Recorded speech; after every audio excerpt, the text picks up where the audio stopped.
Chapter 33. Coordination Problems, Part 1. The terrifying part was how fast the whole thing had spiraled out of control. "Elvis!" Minerva said, not even trying to keep the worry out of her voice as the two of them entered the great hall. "Something is to be done." The atmosphere at Hogwarts before Yuletide was usually bright and cheerful. The great hall had already been decorated in green and red, after a Slytherin and a Gryffindor whose Yule wedding had become a symbol of friendship transcending houses and allegiances, a tradition almost as ancient as Hogwarts itself, and which had even spread to Muggle countries. Now, the students eating dinner were glancing nervously over their shoulders, or sending vicious glares at other tables, or at some tables arguing heatedly. You could have described the atmosphere as tense, perhaps, but the phrase coming to Minerva's mind was fifth degree of caution. Take a school, into 4 houses divided, now into each year, add 3 armies at war, and the partisanship of dragon and sunshine and chaos had spread beyond the first years. They had become the armies for those who had no armies. The students were wearing armbands with insignia of fire, or smile, or upraised hand, and hexing each other in the corridors. All 3 first-year generals had told them to stop. Even Draco Malfoy had heard her out and then nodded grimly, but their supposed followers hadn't listened. Dumbledore gazed out at the tables with a distant look. "In every city," the old wizard quoted softly, "the population has been divided for a long time past into the blue and the green factions, and they fight against their opponents, knowing not for what end they imperil themselves.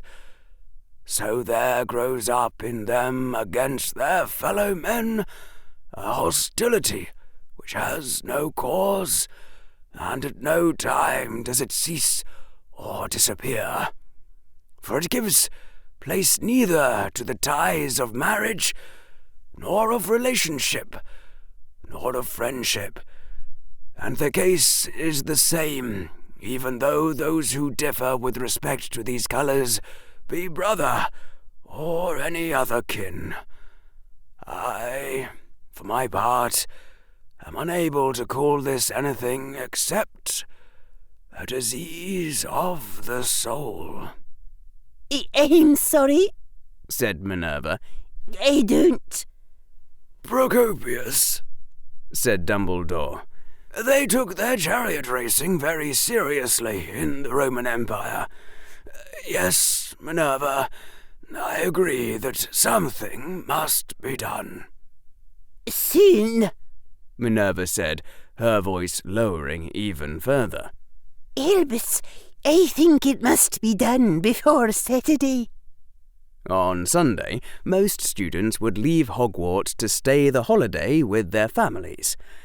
Saturday, then, was the final battle of the 3 first-year armies that would determine the awarding of Professor Quirrell's thrice-cursed Christmas wish. Dumbledore glanced over at her, studying her gravely. "You fear that the explosion will come then, and someone will be hurt?" Minerva nodded. "And that Professor Quirrell will be blamed?" Minerva nodded again, her face tight. She had long since become wise in the ways that defense professors were fired. "Elvis," Minerva said, "we cannot lose Professor Quirrell now. We cannot. If he but stays through January, our 5th years will pass their OWLs. If he stays through March, our 7th years will pass their NEWTs.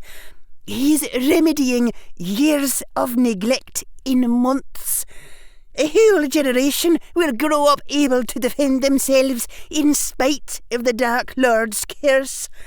You must stop the battle, Elvis. Ban these armies now. I'm not sure the defense professor would take that kindly, said Dumbledore, glancing toward the head table where Quirrell was drooling into his soup. He did seem most attached to his armies, though when I agreed, I thought there would be 4 in each year. The old wizard sighed. A clever man, probably with the best of intentions, but perhaps not clever enough, I fear. And to ban the armies might also trigger the explosion. But then, Elvis, what will you do? The old wizard favoured her with a benign smile. Why, I shall plot, of course. It's the new fashion in Hogwarts. And they had come too close to the head table for Minerva to say anything more. The terrifying part was how fast the whole thing had spiraled out of control. The first battle in December had been messy, or so Draco had heard. The second battle had been deranged, and the next one would be worse, unless the 3 of them together succeeded in their last desperate attempt to stop it. Professor Quirrell, this is insanity, Draco said flatly. This isn't Slytherin anymore. It's just... Draco was at a loss for words. He waved his hands helplessly. You can't possibly do any real plots with all this stuff going on. Last battle, one of my soldiers faked his own suicide. We have Hufflepuffs trying to plot, and they think they can, but they can't. Things just happen at random now. It doesn't have anything to do with who's cleverest or which army fights best. It's... He couldn't even describe it. I agree with Mr. Malfoy, said Granger in the tones of someone who hadn't ever expected to hear herself saying those words. Allowing traitors isn't working, Professor Quirrell. Draco had tried forbidding anyone in his army to plot except him, and that had just driven the plots underground. No one wanted to be left out when the soldiers in other armies got to plot.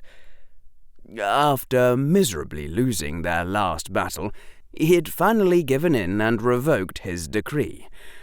But by then his soldiers had already started setting their own personal plans in motion, without any sort of central coordination. After being told all the plans, or what his soldiers claimed were their plans, Draco had tried to sketch a plot to win the final battle. It had required considerably more than 3 different things to go right, and Draco had used Incendio on the paper and Everto to vanish the ashes, because if Father had seen it, he would have been disowned. Professor Quirrell's eyelids were half closed, his chin resting on his hands as he leaned forward onto his desk.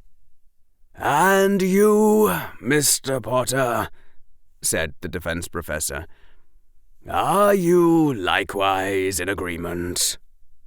All we need to do is shoot Franz Ferdinand, and we could start World War I, said Harry. It's gone to complete chaos. I'm all for it. Harry, said Draco in utter shock. He didn't even realize until a second later that he'd said it at the exact same time, and in exactly the same tone of indignation as Granger. Granger shot him a startled glance, and Draco carefully kept his face neutral. Oops. That's right, said Harry. I'm betraying you, both of you, again! Ha ha! Professor Quirrell was smiling thinly, though his eyes were still half closed. And why is that, Mr. Potter? Because I think I can cope with the chaos better than Miss Granger or Mr. Malfoy, said the traitor. Our way is a zero-sum game, and it doesn't matter whether it's easy or hard in an absolute sense, only who does better or worse. Harry Potter was learning far too fast. Professor Quirrell's eyes moved beneath their lids to regard Draco, and then Granger. In truth, Mr. Malfoy, Miss Granger, I simply could not live with myself if I shut down the grand debacle before its climax. One of your soldiers has even become a quadruple agent. Quadruple? said Granger. But there's only 3 sides in the war. Yes, said Professor Quirrell. You'd think that, wouldn't you? I am not sure that there has ever in history been a quadruple agent, or any army with such a high fraction of real and pretend traitors. We are exploring new realms, Miss Granger, and we cannot turn back now. Draco left the defense professor's office with his teeth gritted hard against each other, and Granger looking even more annoyed beside him. I can't believe you did that, Harry, said Granger. Sorry, Harry said, not sounding sorry at all, his lips curved up in a merry smile of evil. Remember, Hermione, it is just a game, and why should generals like us be the only ones who get to plot? And besides, what are the 2 of you going to do about it? Team up against me? Draco traded glances with Granger, knowing that his own face was as tight as hers. Harry had been relying, more and more openly and gloatingly, on Draco's refusal to make common cause with a mudblood girl. And Draco was beginning to get sick of having that used against him.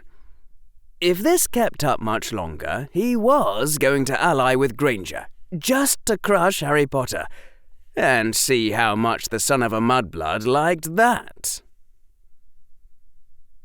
The terrifying part was how fast the whole thing had spiraled out of control. Hermione stared at the parchment Zabini had given her, feeling utterly and completely helpless. There were names, and lines connecting the names to other names, and some of the lines were in different colours and— Tell me, said General Granger, is there anyone in my army who isn't a spy? The 2 of them weren't in the office, but in another deserted classroom, and they were alone because Colonel Zabini had said it was now nearly certain that at least one of the captains was a traitor. Probably Captain Goldstein, but Zabini didn't know for sure. Her question had put an ironic smile on the young Slytherin's face. Blaise Zabini always seemed a little disdainful of her, but he didn't seem to actively dislike her. Nothing like the derision he held for Draco Malfoy, or the resentment he had developed for Harry Potter. She had worried at first about Zabini betraying her, but the boy seemed desperate to show that the other 2 generals were no better than him. And Hermione thought that, while Zabini would probably be happy to sell her out to anyone else, he'd never let Malfoy or Harry win. Most of your soldiers are still loyal to you, I'm pretty sure, said Zabini. It's just that no one wants to be left out of the fun. The scornful look on the Slytherin's face made it clear what he thought of people who didn't take plotting seriously. So they think they can be double agents and secretly work for our side while pretending to betray us. And that would also go for anyone in the other armies who says they want to be our spy, Hermione said carefully. The young Slytherin shrugged. I think I did a good job of telling which ones really want to sell out Malfoy. I'm not sure anyone really wants to sell out Potter to you.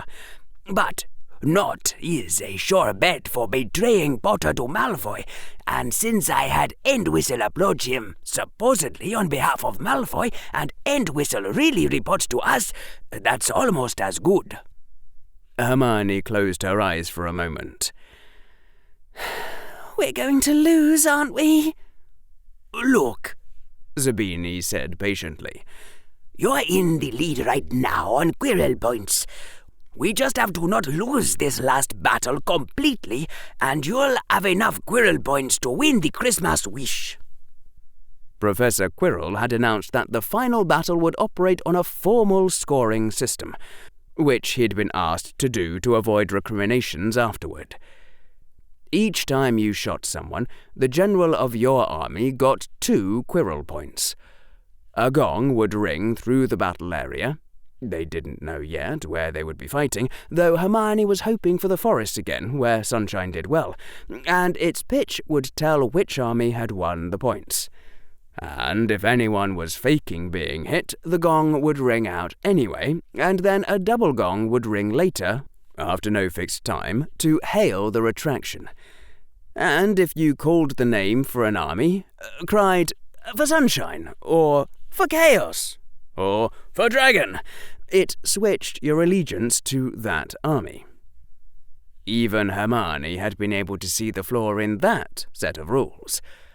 But Professor Quirrell had gone on to announce that if you'd been originally assigned to Sunshine, nobody could shoot you in the name of Sunshine. Or rather, they could, but then Sunshine lost a single Quirrell point, symbolized by a triple gong. That prevented you from shooting your own soldiers for points and discouraged suiciding before the enemy got you. But you could still shoot spies if you had to. Right now, Hermione had 244 Quirrell points, and Malfoy had 219, and Harry had 221. And there were 24 soldiers in each army. So, we fight carefully, Hermione said, and just try not to lose too badly. No, said Zabini. The young Slytherin's face was now serious. The problem is, Malfoy and Potter both know that the only way to win is to combine and crush us, then fight it out on their own. So, here's what I think we should do. Hermione left the classroom in something of a daze. Zabini's plan hadn't been the obvious one. It had been strange and complicated and layered, and the sort of thing she would have expected Harry to come up with, not Zabini. It felt wrong just for her to be able to understand a plan like that. Young girls shouldn't be able to understand plans like that. The Hat would have sorted her into Slytherin if it had seen that she could understand plans like that. The awesome thing was how fast he'd been able to escalate the chaos once he'd started doing it deliberately. Harry sat in his office. He'd been given the authority to order furniture from the house elves, so he had ordered a throne and curtains in a black and crimson pattern, scarlet light like blood mixed with shadow poured over the floor. Something in Harry felt like he'd finally come home. Before him stood the 4 lieutenants of chaos, his most trusted minions, one of whom was a traitor. This was what life should be like. We are gathered, said Harry. Let chaos reign! Chorused his 4 lieutenants. My hovercraft is full of eels, said Harry. I will not buy this record, it is scratched, chorused his 4 lieutenants. All mimsy were the borogroves. And the mome rats outgrabe. That concluded the formalities. How goes the confusion? Harry said in a dry whisper, like Emperor Palpatine. It goes well, General Chaos, said Neville in the tone he always used for military matters, a tone so deep that the boy often had to stop and cough. The chaotic lieutenant was neatly dressed in his black school robes, trimmed in the yellow of Hufflepuff House, and his hair was parted and combed in the usual look for an earnest young boy. Harry had liked the incongruity better than any of the cloaks they'd tried. Our legionnaires have begun 5 new plots since yesterday evening. Harry smiled evilly. Do any of them have a chance of working? I don't think so, said Neville of Chaos. Here's the report. Excellent, said Harry, and laughed chillingly as he took the parchment from Neville's hand, trying his best to make it sound like he was choking on dust. That brought the total to 60. Let Draco try to handle that. Let him try. And as for Blaise Zabini, Harry laughed again. And this time it didn't even take an effort to sound evil. He really needed to borrow someone's pet Kneazle for his staff meetings, so he'd have a cat to stroke while he did this. Can the Legion start making plots now? Said Finnegan of Chaos. I mean, don't we have enough already? No, Harry said flatly. We can never have enough plots. Professor Quirrell had put it perfectly. They were pushing the boundaries further, perhaps than they had ever been pushed, and Harry wouldn't have been able to live with himself if he'd turned back now. There came a knock at the door. That will be the dragon, General, Harry said, smiling with evil prescience. He arrives precisely as I expected. Do show him in, and yourselves out. And the 4 lieutenants of Chaos shuffled out, casting dark looks at Draco as the enemy general entered into Harry's secret lair. If he wasn't allowed to do this when he was older, Harry was just going to stay 11 forever. The sun was dripping through the red curtains, sending rays of blood dancing across the floor from behind Harry Potter's grown-up-sized, cushioned chair, which he had covered in gold and silver glitter and insisted on referring to as his throne. Draco was beginning to feel a lot more confident that he'd done the right thing in deciding to overthrow Harry Potter before he could take over the world. Draco couldn't even imagine what it would be like to live under his rule. Good evening, Dragon General, said Harry Potter in a chill whisper. You have arrived, just as I expected. This was not surprising, considering that Draco and Harry had agreed on the meeting time in advance. And it also wasn't evening, but now Draco knew better than to say anything. General Potter, Draco said with as much dignity as he could manage. You know that our 2 armies have to work together for either of us to win Professor Quirrell's wish, right? Yes, hissed Harry, like the boy thought he was a parcel mouth. We must cooperate to destroy Sunshine, and only then fight it out between us. But if one of us betrays the other early on, that one could gain an advantage in the later fight. And the Sunshine General, who knows all this, will try to trick each of us into thinking the other has betrayed them. And you and I, who know that, will be tempted to betray the other and pretend that it is Granger's trickery.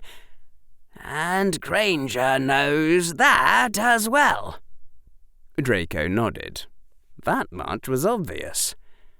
"And both of us only want to win, and there's no one else who'll punish either of us if we defect." "Precisely," said Harry Potter, his face now turning serious. "We are faced with a true prisoner's dilemma."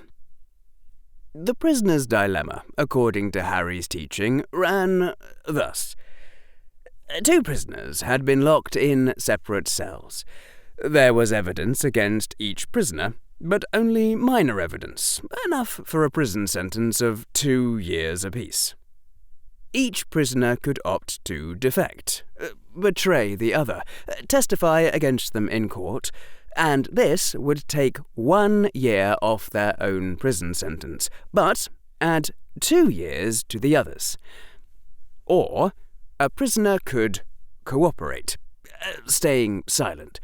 So, if both prisoners defected, each testifying against the other, they would serve 3 years apiece. If both cooperated, or stayed silent, they would serve 2 years each. But if one defected and the other cooperated, the defector would serve a single year and the cooperator would serve 4. And both prisoners had to make their decision without knowing the other one's choice, and neither would be given a chance to change their decision afterward. Draco had observed that if the 2 prisoners had been Death Eaters during the Wizarding War, the Dark Lord would have killed any traitors. Harry had nodded and said that was one way to resolve the prisoner's dilemma. And in fact, both Death Eaters would want there to be a Dark Lord for exactly that reason. Draco had asked Harry to stop and let him think about this for a while before they continued. It had explained a lot about why Father and his friends had agreed to serve under a Dark Lord who often wasn't nice to them. In fact, Harry had said this was pretty much the reason why people had governments. You might be better off if you stole from someone else, just like each prisoner would be individually better off if they defected in the prisoner's dilemma. But if everyone thought like that, the country would fall into chaos and everyone would be worse off, like what would happen if both prisoners defected. So, people let themselves be ruled by governments, just like the Death Eaters had let themselves be ruled by the Dark Lord. Draco had asked Harry to stop again. Draco had always taken for granted that ambitious wizards put themselves in power because they wanted to rule, and people let themselves be ruled because they were scared little Hufflepuffs. And this, on reflection, still seemed true, but Harry's perspective was fascinating, even if it was wrong. But, Harry had continued afterward, the fear of a third party punishing you was not the only possible reason to cooperate in the prisoner's dilemma. Suppose, Harry had said, you were playing the game against a magically produced identical copy of yourself. Draco had said that if there were 2 Dracos, of course neither Draco would want anything bad to happen to the other one, not to mention that no Malfoy would let himself become known as a traitor. Harry had nodded again and said that this was yet another solution to the prisoner's dilemma. People might cooperate because they cared about each other, or because they had senses of honor, or because they wanted to preserve their reputation.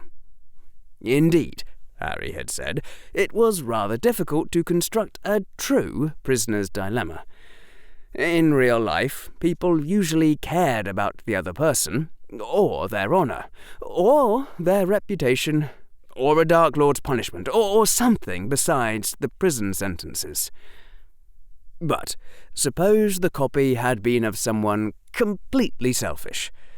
Pansy Parkinson had been the example they'd used. So, each pansy only cared what happened to her and not to the other pansy. Given that this was all Pansy cared about, and that there was no Dark Lord, and Pansy wasn't worried about her reputation, and Pansy either had no sense of honour or didn't consider herself obligated to the other prisoner, then would the rational thing be for Pansy to cooperate or defect? Some people, Harry said, claimed that the rational thing to do was for Pansy to defect against her copy. But Harry, plus someone named Douglas Hofstadter, thought these people were wrong. Because, Harry had said, if Pansy defected, not at random, but for what seemed to her like rational reasons, then the other Pansy would think exactly the same way. Two identical copies wouldn't decide different things. So, Pansy had to choose between a world in which both Pansies cooperated, or a world in which both Pansies defected. And she was better off if both copies cooperated. And if Harry had thought rational people did defect in the prisoner's dilemma, then he wouldn't have done anything to spread that kind of rationality, because a country, or a conspiracy full of rational people, would dissolve into chaos. You would tell your enemies about rationality. Which had all sounded reasonable at the time, but now the thought was occurring to Draco that... "You said," Draco said, "that the rational solution to the prisoner's dilemma is to cooperate. But of course, you would want me to believe that, wouldn't you?"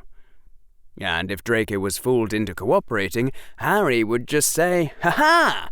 Betrayed you again," and laugh at him about it afterward. "I wouldn't fake your lessons," Harry said seriously.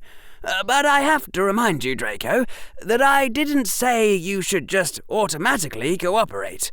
Not on a true prisoner's dilemma like this one.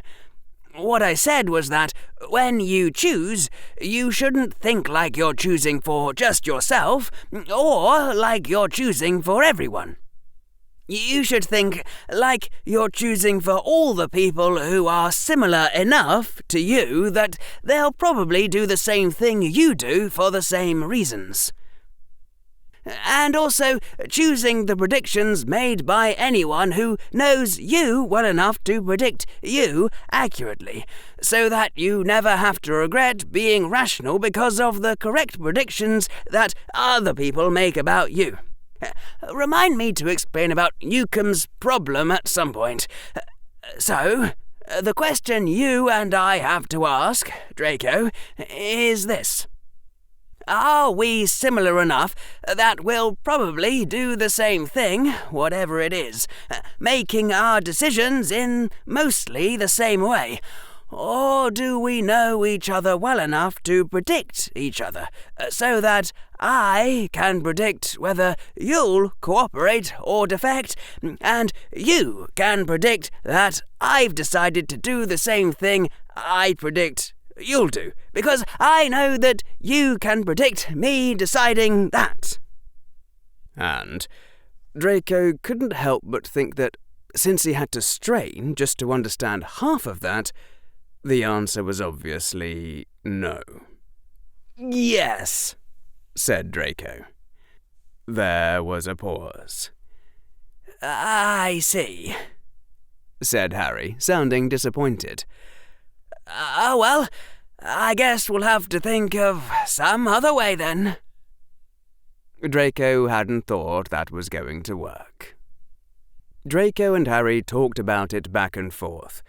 They had both agreed much earlier that what they did on the battlefield would not count as broken promises in real life. though Draco was a little angry about what Harry had done in Professor Quirrell's office, and said so. But if the two of them couldn't rely on honour or friendship, that did leave the question of how to get their armies to work together on beating Sunshine, despite everything Granger might try to break them up. Professor Quirrell's rules didn't make it tempting to let Sunshine kill the other army's soldiers. That just increased the bar you had to pass yourself. But it did tempt each side to steal kills instead of acting like a single army would, or to shoot some of the other side's soldiers during the confusion of battle. Hermione was walking back to Ravenclaw, not really looking where she was going, her mind preoccupied with war and treachery and other age-appropriate concepts, and she turned a corner and bumped straight into a grown-up. "Sorry," she said automatically, and then, entirely without thinking, "Don't worry, Miss Granger," said the cheerful smile set beneath the twinkling eyes and above the silver beard of the headmaster of Hogwarts. "You are quite forgiven." Her gaze was helplessly locked on the kindly face of the most powerful wizard in the world, who was also the chief warlock, who was also the supreme mugwump, who had gone insane years ago from the stress of fighting the Dark Lord, and numerous other facts that were popping up into her mind one after the other, while her throat went on making little embarrassing squeaks. "In fact, Miss Granger," said Albus Percival Wulfric Brian Dumbledore, "it is quite lucky that we bumped into each other. Why, I was just now wondering curiously what the three of you were thinking of asking for your wishes." Saturday dawned bright and clear, with the students speaking in hushed voices, as though the first shout might set off the explosion. Draco had hoped that they would be fighting in the upper levels of Hogwarts again. Professor Quirrell had said that real fights were more likely to take place in cities than forests, and fighting inside schoolrooms and corridors was supposed to simulate that, with ribbons to mark the allowed areas. Dragon Army had done well in those fights. Instead, just as Draco had feared, Professor Quirrell had come up with something special for this battle. The battleground was the Hogwarts Lake, and not in boats either. They were fighting underwater. The giant squid had been temporarily paralyzed. Spells had been set in place to keep away the Grindylows. Professor Quirrell had gone and talked to the merfolk, and all the soldiers had been issued potions of underwater action that allowed them to breathe, see clearly, talk to each other, and swim not quite as fast as walking by kicking their legs. A huge silver sphere hung in the centre of the battleground, shining like a small underwater moon. It would help to provide a sense of direction. At first, the moon would slowly go into eclipse as the battle went on, and when it had gone entirely dark, the battle would end, if it hadn't already. War in water. You couldn't defend a perimeter. Attackers could come at you from any direction, and even with the potion, you couldn't see very far in the darkness of the lake. And if you swam too far away from the action, you'd start to glow after a while and be easy to hunt down. Ordinarily, if an army scattered and ran instead of fighting, Professor Quirrell would just declare them defeated. But today they were working on a points system. Of course, you still had some time before you started to glow, if you wanted to play assassin. Dragon Army had been set low in the water at the start of the game. Above and far away, the distant underwater moon shone. The murky water was mostly lit by lumos charms, though his soldiers would extinguish the lights as soon as they began maneuvers. There was no point in letting the enemy see you before you saw them. Draco kicked his legs a few times, propelling him to a higher position from which he could gaze down at where his soldiers hovered in the water.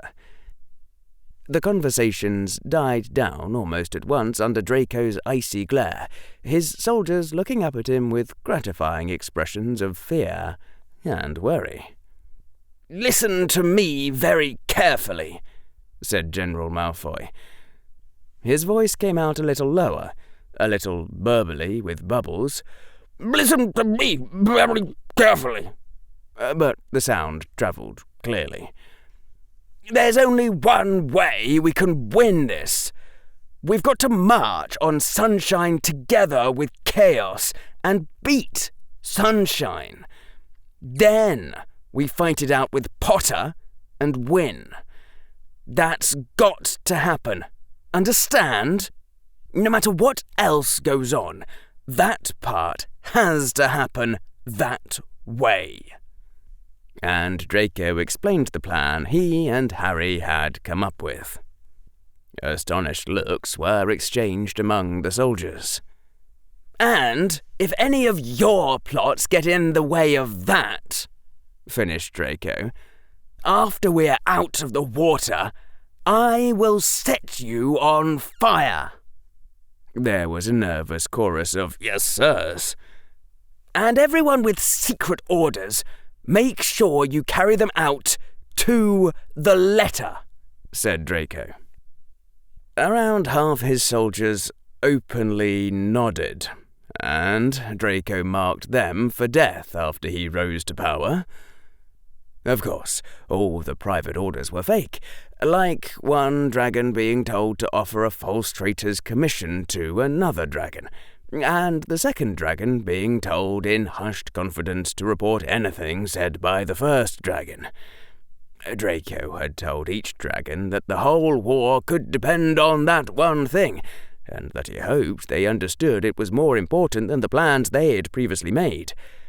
With luck, that would keep all the idiots happy, and maybe flush out a few spies to boot, if the reports didn't match the instructions. Draco's real plan for winning against Chaos? Well, it was simpler than the one he'd burned, but Father still wouldn't have liked it. Despite trying, though, Draco hadn't been able to think of anything better. It was a plot that couldn't possibly have worked against anyone except Harry Potter. In fact, it had been Harry's plan originally, according to the traitor, though Draco had guessed that without being told. Draco and the traitor had just modified it a little. Harry took a deep breath, feeling the water gurgle harmlessly in his lungs. They'd fought in the forest, and he hadn't gotten a chance to say it. They'd fought in the corridors of Hogwarts, and he hadn't gotten a chance to say it. They'd fought in the air, broomsticks issued to every soldier, and it still hadn't made sense to say it. Harry had thought he wouldn't ever get to say those words, not while he was still young enough for them to be real. The Chaos Legionnaires were looking at Harry in puzzlement as their general swam with his feet pointing up toward the distant light of the surface, and his head pointed down toward the murky depths.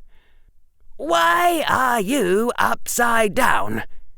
The young commander shouted at his army and began to explain how to fight after you abandoned the privileged orientation of gravity.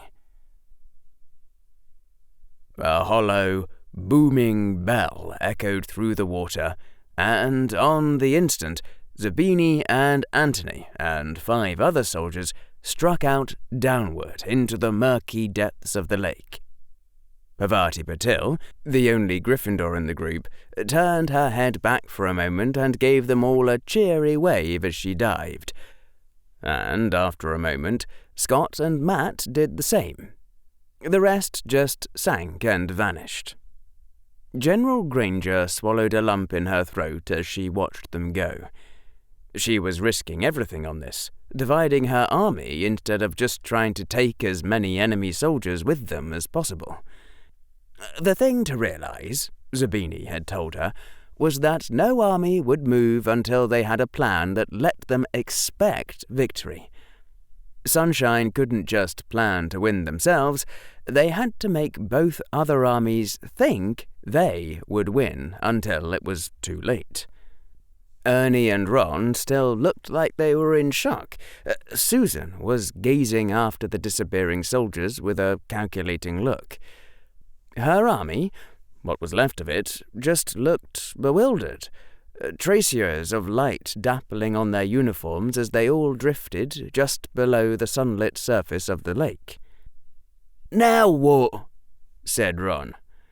"Now we wait," said Hermione, loudly enough for all her soldiers to hear. It felt odd to talk with her mouth full of water. She kept feeling like she was committing some sort of horrible impoliteness at the dinner table and was about to drool all over herself. "All of us left here are going to get zapped, but that was going to happen anyway with Dragon and Chaos ganging up on us. We've just got to take as many of them with us as we can." "I've got a plan," said one of her Sunshine soldiers. Hannah. Her voice had been a little hard to recognize at first. "It's like all complicated, but I know how we can get Dragon and Chaos to start fighting each other." "Me too," said Faye. "I've got a plan too. See, Neville Longbottom's secretly on our side." "You were talking to Neville?" said Ernie. "That's not right. I was the one who—" Daphne Greengrass and a couple of Slytherins who hadn't gone with Zabini were giggling helplessly as the cries of "No, wait, I was the one who got Longbottom!" erupted from one soldier after another. Hermione just looked at them all wearily. "Okay," said Hermione when it had all died down. "Does everyone get it? All your plots were faked by the Chaos Legion, or maybe some by Dragon. Anyone who really wanted to betray Harry or Malfoy went straight to me or Zabini, not you. Just go ahead and compare notes on all your secret plots and you'll see it for yourselves." She might not be as good at plotting as Zabini, but she could always understand what all her officers told her. That was why Professor Quirrell had made her the general. "So don't bother trying to do any plots when the other armies get here. Just fight, okay? Please?" "But," said Ernie with shock on his face, "Neville's in Hufflepuff. You're saying he lied to us?" Daphne was laughing so hard and so helplessly that the exhalations had turned her upside down in the water. "I'm not sure what Longbottom is," said Ron darkly, "but I don't think he's a Hufflepuff anymore. Not now that Harry Potter's got to him." "Do you know?" said Susan. "I asked him that, and Neville told me he'd become a Chaos Hufflepuff." "Anyway," said Hermione in a loud voice, "Zabini took everyone who we thought was a spy, so in our army we can stop watching each other quite so hard now, I hope." "Anthony was a spy?" yelled Ron. "Parvati was a spy?" gasped Hannah. "Parvati was totally a spy," said Daphne. "She shopped at the spy shoe store and wore spy lipstick, and someday she's going to marry a nice spy husband and have a lot of little spies."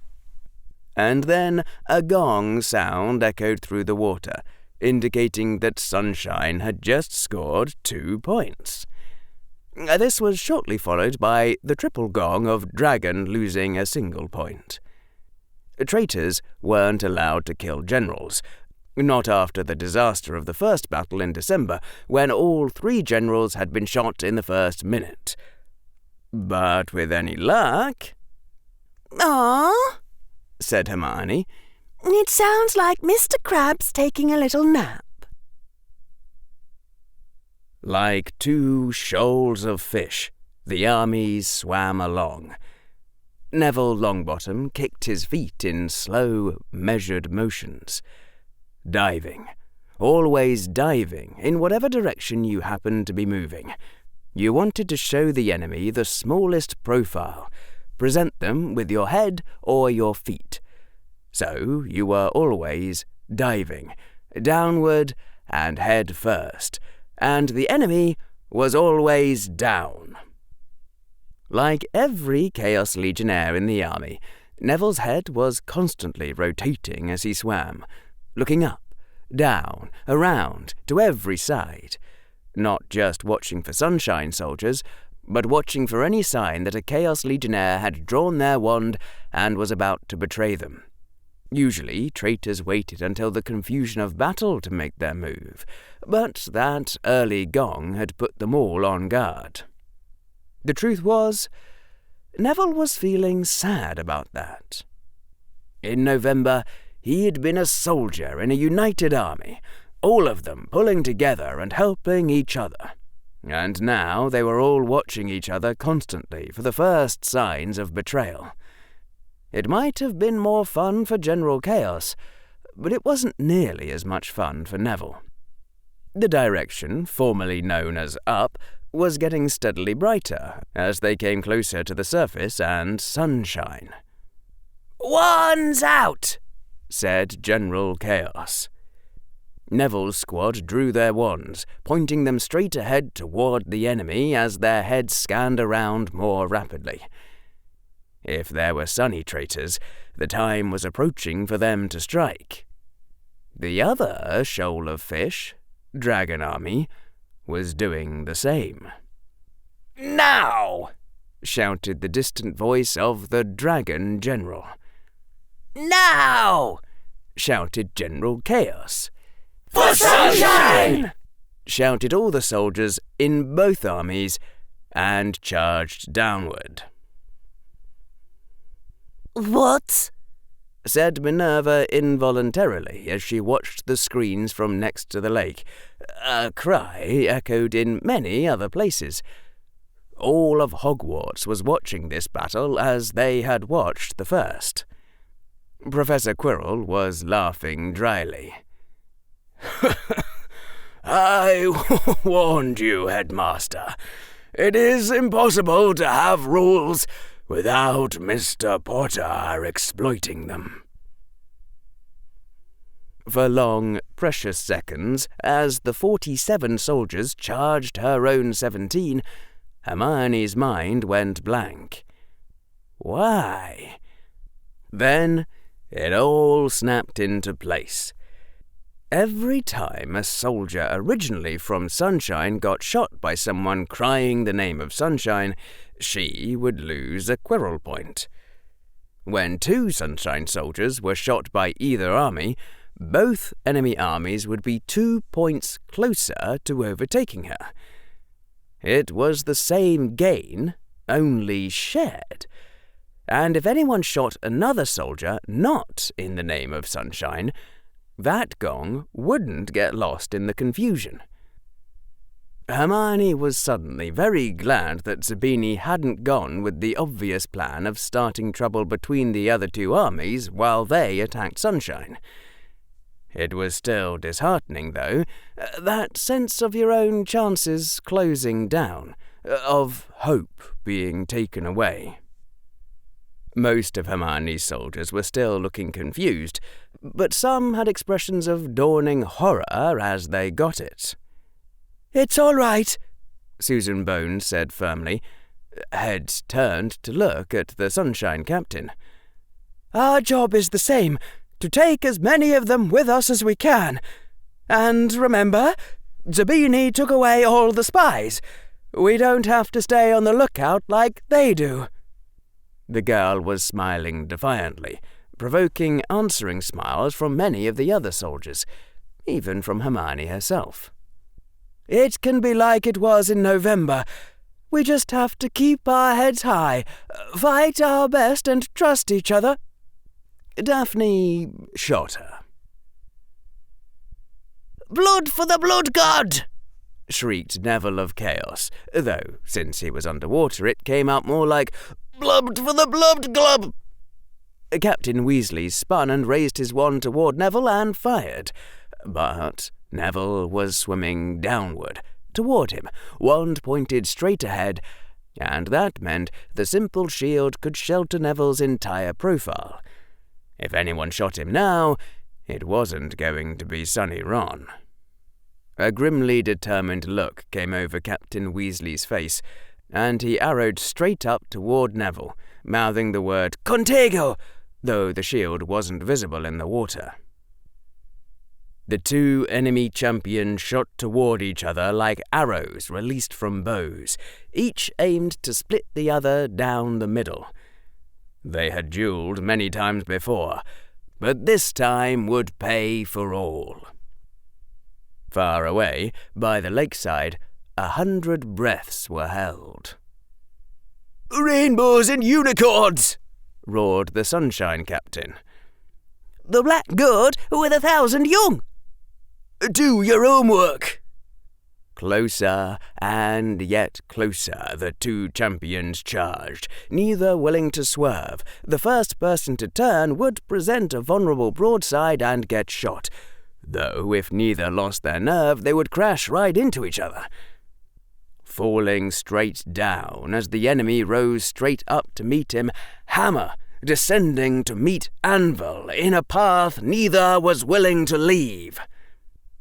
"Special attack! Chaotic twist!" Neville saw the look of horror on Captain Weasley's face as the hover charm caught him. They'd tested it before the battle had started, and just as Harry had suspected, Wingardium Leviosa became a whole new sort of weapon once everyone was swimming underwater. "Curse you, Longbottom!" shrieked Ron Weasley. "Can't you ever fight without your dumb special attacks?" And by that time, the Sunshine Captain had been spun around sideways, and Neville shot him in the leg. "I don't fight fair," said Neville to the sleeping form. "I fight like Harry Potter." Granger, 237. Malfoy, 217. Potter, 220. It still hurt every time he had to shoot Hermione. Harry could hardly stand to look at the expression of peace that had come over her sleeping face, arms now drifting aimlessly as the curves of sunlight moved across her camouflaged uniform and the cloud of her chestnut hair. And if Harry had tried to duck out of being the one to shoot her, not only would Draco have known what it meant, Hermione would have been offended. "She's not dead," Harry said to his brain as his kicking feet pushed him away. "She's just resting. Idiot!" "Are you sure?" said his brain. "What if she's an ex-Hermione? Could we go back and check?" Harry glanced back briefly. "See? She's fine. There are bubbles coming out of her mouth. Could have been her last breath escaping. Oh, be quiet. Why are you being so paranoid protective anyway? First real friend we've ever had in our whole life. Hey, remember what happened to your pet rock? Would you shut up about that worthless lump of rubble? It wasn't even alive, let alone sentient. That is like the most pathetic childhood trauma ever." The two armies swiftly separated, becoming two shoals of fish once more. General Granger had gone down 17 points and taken 3 chaotics and 2 dragons with her. And 1 chaotic and 2 dragons had been shot as traitors, so she had lost net 7 points. Harry had lost 1, Draco had lost 2. That put Sunshine 20 points up on Dragon and 17 points up on Chaos. Chaos could still win easily if they exterminated all 20 remaining dragons. The wild card, of course, being those 7 remaining Sunshine Soldiers. If you could call them that. The 2 shoals swam uneasily next to each other, the soldiers in each army awaiting the order to call out their true allegiances and attack. "Everyone who got 'em," Harry said loudly. "Remember Special Orders 1 through 3, and don't forget it's Merlin says on 3, do not acknowledge." The trustworthy 2/3 of the army did not nod, and the other third just looked puzzled. Special Order 1. Don't bother trying to call out any code words in this battle. Don't expend effort on any plot not specifically approved by the commander. Just swim, shield, and fire. Hermione and Draco had both been fighting their soldiers, trying to get them to stop plotting on their own all through December. Harry had egged his soldiers on and supported their plotting through the last 2 battles, while also telling them that at some future point he might ask them to put a plot or 2 on hold, to which they'd all readily agreed. So now, in this critical battle, they were happy to obey. Neither Hermione or Draco could have given that order successfully, Harry was certain. It was the difference between your soldiers seeing you as an ally in their plotting and seeing you as a spoil-sport old fuddy-duddy who didn't want them to have any fun. Imposition of order equaled escalation of chaos, and it also worked in reverse. "There they are!" shouted someone and pointed. From the depths of the lake arose the forgotten ones, the ones who'd forsaken the last battle. The 7 missing Sunshine Soldiers, glowing with the bright aura of cowards, now fading as they returned to battle. The 2 shoals of fish wavered, pointing wands uneasily. "Hold your fire!" shouted Harry, and a similar cry came from General Malfoy. There was a moment of held breath. Then the 7 Sunshine Soldiers swam up to join Dragon Army. There was a triumphant cheer from Dragon Army. There were cries of dismay from a third of the Chaos Legion. Some of the other 2/3 smiled, though they shouldn't have. Harry wasn't smiling. "Oh, this is so completely not going to work." But Harry hadn't been able to think of anything better. "Special Orders 2 and 3 still apply," shouted Harry. "Fight!" For the Chaos Legion! Roared 20 chaotic legionnaires. For Dragon Army! Roared 20 dragon warriors and 7 Sunshine Soldiers. And the chaotics dived straight downward as all the traitors got ready to strike. Granger, 237. Malfoy, 220. Potter, 226. Draco's head darted around frantically, trying to weigh up what was happening. Somehow, despite his greater forces, he had lost the initiative. 4 small chaotic forces were being pursued by 4 larger dragon forces, but because Draco's forces were the ones trying to force an engagement, it meant that they had to follow where chaos ran.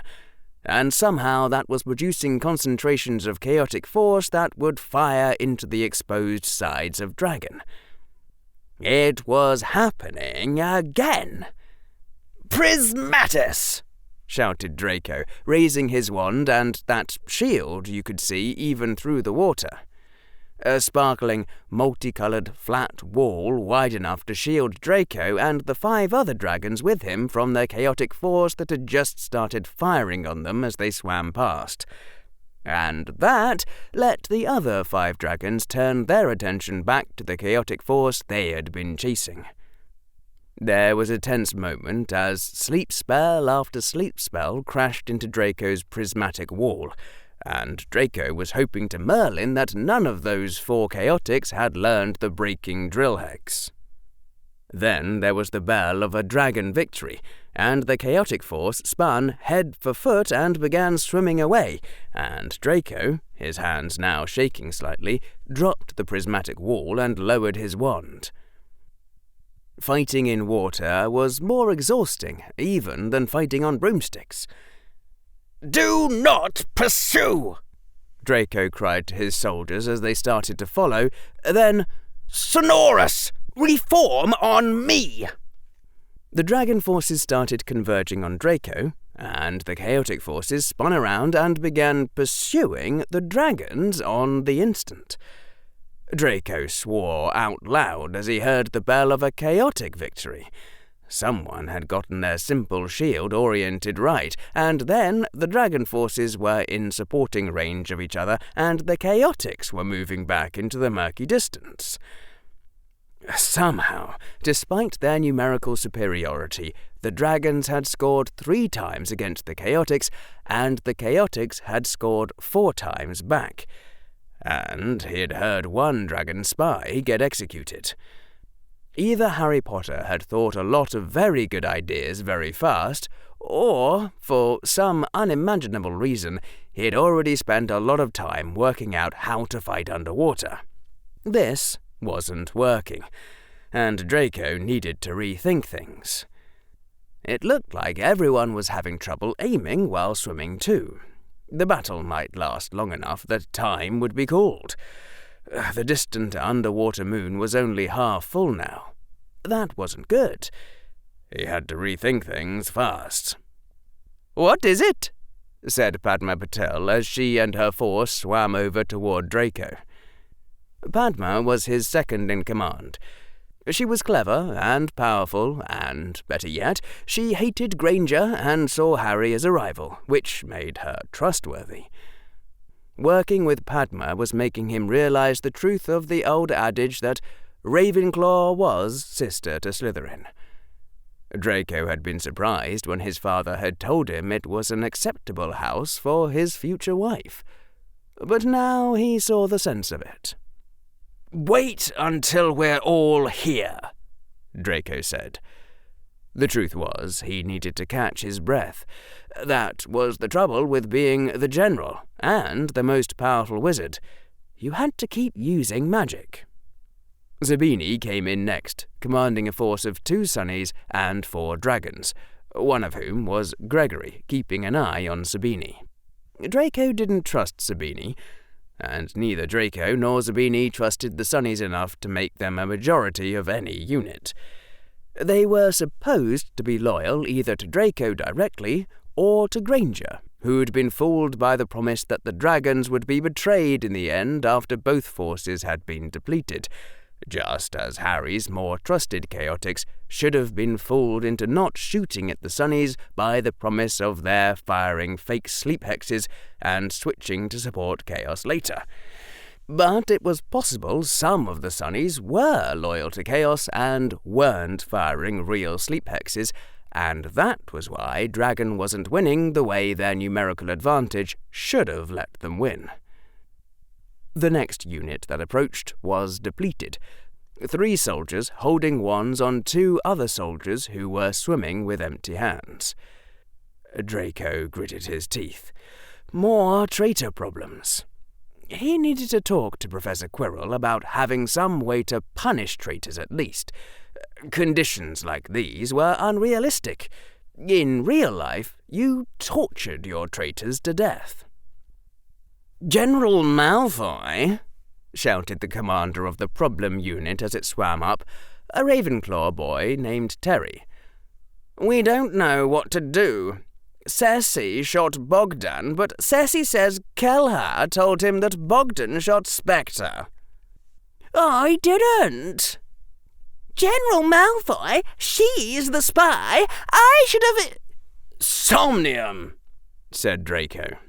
There was the triple bell of a 1-point loss from Dragon, and then Kelha's limp body began to float away in the water. Draco had heard the word recursion by this point, and he knew a Harry Potter plot when he saw one. Unfortunately, Draco had not heard of autoimmune disorders, and the thought did not readily occur to him that a clever virus would begin its attack by creating symptoms of an autoimmune disorder so as to get the body to distrust its own immune system. "General order," said Draco, raising his voice. "Nobody gets to shoot spies except myself, Gregory, Padma, and Terry. If anyone sees anything suspicious, they come to one of us."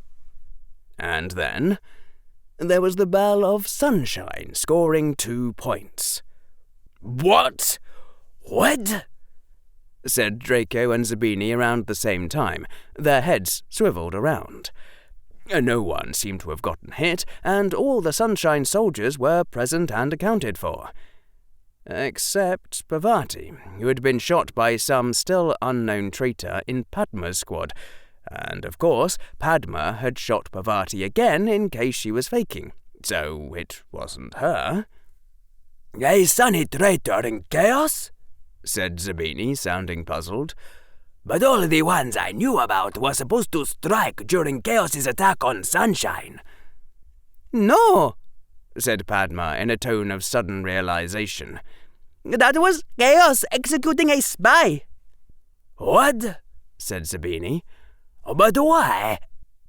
And Draco got it. Damn it. Because Potter thinks he's safe for how much he beats Sunshine, but not for how much he beats us. So, he doesn't want to lose a single point when he executes a traitor. General order. If you have to execute a traitor, call Sunshine first, and don't forget to switch back to Dragon afterward. Granger, 253. Malfoy, 252. Potter, 252.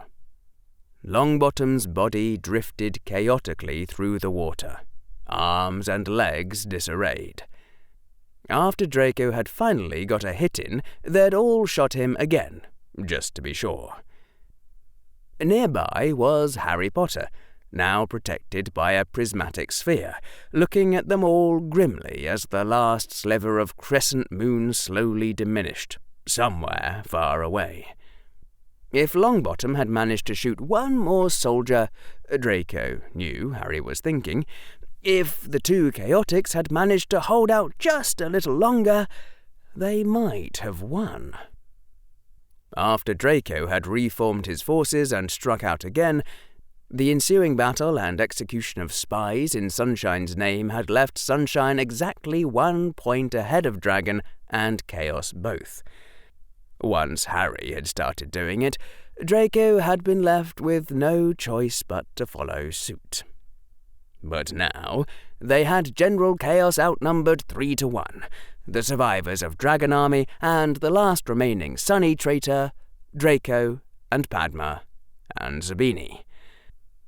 And Draco, who was no fool, had ordered Padma to take Zabini's wand after Longbottom had shot Gregory and fallen in turn to Draco. The boy had given him an insulted look, told Draco that he owed him for this, and handed it over. That left Draco and Padma to take down General Chaos. "I don't suppose you'd like to surrender," said Draco, smiling as evilly as any smile he'd ever directed at Harry Potter. "Sleep before surrender," shouted General Chaos. "Just so you know," said Draco, "Zabini doesn't actually have an older sister for you to rescue from Gryffindor bullies. But Zabini does have a mother who doesn't approve of muggleborns like Granger, and I wrote her a few notes and offered Zabini a few favours. Nothing involving my father, just things I can do in school. And by the way, Zabini's mother doesn't approve of the boy who lived either. Just in case you still thought Zabini was really on your side." Harry's face grew even grimmer. Draco raised his wand and began breathing rhythmically, building up strength for a breaking drill hex. Granger's prismatic sphere was almost as strong as Draco's now, and Harry wasn't much weaker. Where did those two find the time? "Lagan!" spoke Draco, putting everything he had into it, and the green spiral blazed out and Harry's shield shattered, and at almost the same moment... "Somnium!" said Padma. Granger, 253. Malfoy, 252. Potter, 254. Harry let out a long breath of relief, and not just because he didn't have to hold the prismatic sphere anymore. His hand was shaking as he lowered his wand. "You know," said Harry, "I was pretty worried there for a moment." Special Order 2. If a sunny traitor doesn't seem to be really shooting at you, fake being hit occasionally. Prefer targeting dragons to sunnies, but go ahead and shoot sunnies if you can't shoot dragons. Special Order 3. Merlin says, do not shoot at Blaise Zabini or either Patil twin. With a wide grin, Parvati Patil stripped the transfigured patch off her uniform's insignia and let it float away in the water. "Gryffindors for chaos," she said, and handed Zabini his wand back. "Thank you very much," Harry said, and bowed sweepingly to the Gryffindor girl. "And thank you as well," bowing to Zabini. "You know, when you came to me with that plan, I wondered if you were brilliant or crazy, and I've decided that you're both. And by the way," Harry said, now turning as though to address Draco's body, "Zabini does have a cousin. Somnium," said Zabini's voice. Granger, 255. Malfoy, 252. Potter, 254. And Harry Potter's body floated away, his expression of shock and horror quickly relaxing into sleep. "On second thought," Parvati said cheerfully, "make that Gryffindors for sunshine." She started to laugh, more exhilarated than she'd ever been in her life.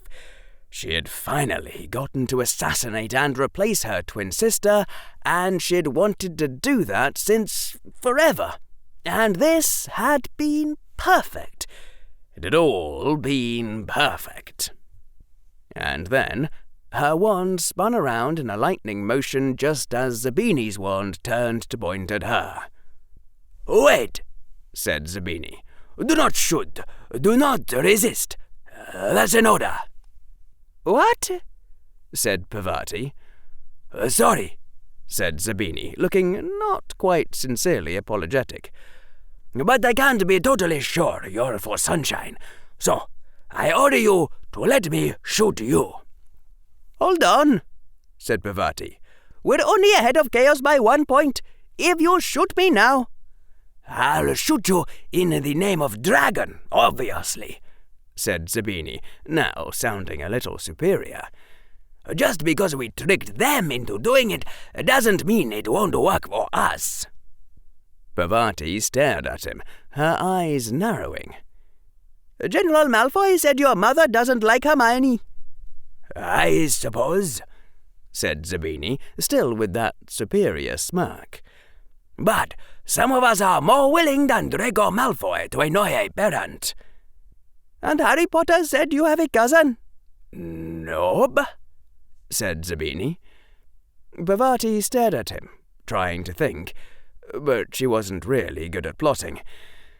Zabini had said the plan was to secretly keep the scores of Chaos and Dragon as even as possible, so they'd use Sunshine's name to execute their traitors instead of losing even a single point, and that had worked.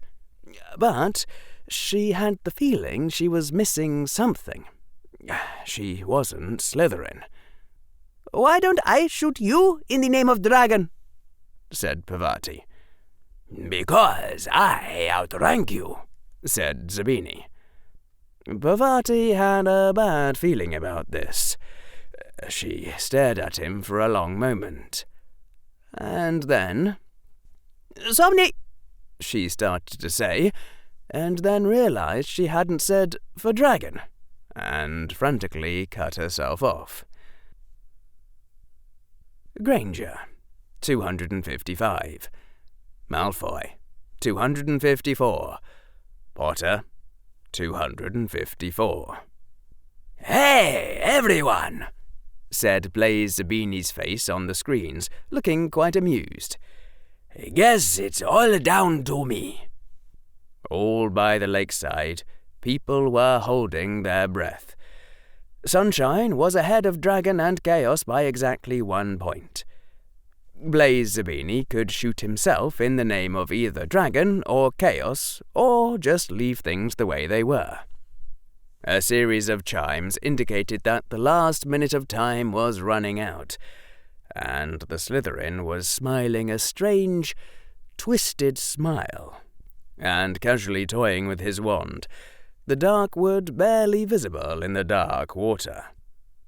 You know, said Blaise Zabini's voice, in the tones of someone who'd been rehearsing the words for a while.